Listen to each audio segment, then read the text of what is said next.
गाणं येतं नाही, पोहता येतं नाही, संगीत शिकलातही नाही, आणखी एखादी भाषा शिकलात नाही, दिवसभर करता काय? कमावतो कमावतो कमावतो. अरे कमावून कमावून करणार काय? 30शी पार करून आता 40शी गाठली. 10-20 वर्ष तुझ्याकडे जगण्यासाठी शिल्लक आहेत.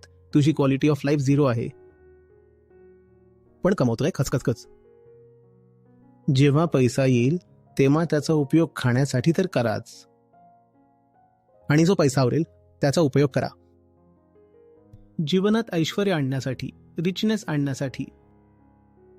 पैसा यासाठी नाही की त्याला तसंच ठेवलंय की आता माझ्या 7 पिढ्यांच्या कामी येईल. मी जसा आहे तसा कॅन्सर तर मला होणारच आहे, तर तेव्हा तो कामी येईल. पैसा आला तर खर्च करायला शिका, आणि योग्य गोष्टींवर खर्च करायला शिका. स्वतःवर खर्च करायला शिका. आपल्या उन्नतीसाठी, आपल्या प्रगतीसाठी खर्च करायला शिका. स्वतःमध्ये मूल्यवर्धनासाठी, स्वतःमध्ये व्हॅल्यू ॲडिशनसाठी खर्च करायला शिका. तो पैशाचा सर्वात उत्तम सदुपयोग आहे.